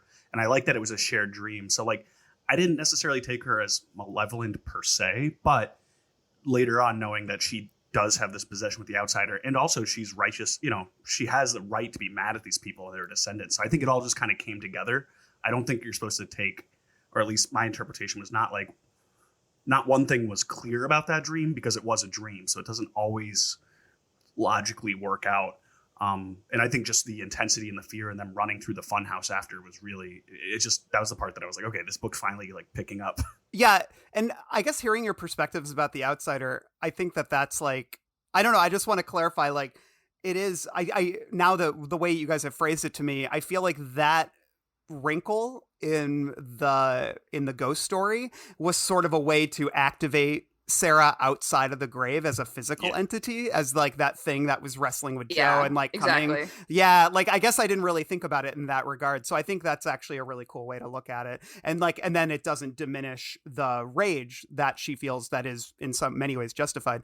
And so, yeah, I think it's an interesting metaphor for, Mike talks a lot about the cables that run beneath the town, right? That he's unaware of, but that connect everyone. And and he talked in interviews about the idea of the actual Maine people knowing where the bodies are buried and knowing. And I think by that it's very literal, but also it represents sort of the innate biases and the innate wounds and scars and history that exist in these communities. I mean, I'm from Michigan, suburban Michigan, and I mean, I grew up hearing people say the N-word and stuff too, even though a lot of people, claim to not be racist. It's like these things persevere sort of in when people think they're safe, when they can say the N-word around certain people, but they can't say it around Mike. You know what I mean? And I've noticed that when I would hear it when I was young, it was always in places, it was with, my parents, like being at my friend's house and the parents having friends over and people discussing and that stuff kind of happening casually. And so I guess it worked for me in that regard of, that there is this sort of darkness that permeates communities beneath the surface that, when you go get a burger, when you go to the general store and you talk to these people, you would never know or never guess that that's sort of the lingering sentiments in this town are still very much rooted in, past biases and things of that nature. It's almost like there's things hidden below the depths. Yeah.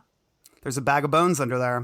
Bags of bones everywhere. Hey gang, this marks the end of the first part of our 2-part Bag of Bones discussion. Part 2 will drop in the middle of next week and will include a deeper dissection of the characters, a detour into the book's scariest sequences, and of course, that delicious pound cake. See you then. I got some hot friends. God, I got some hot friends. I got some hot friends. God, I got some hot friends. But you want somebody to treat you good. This is the end of our show. For now. We hope you enjoyed this production.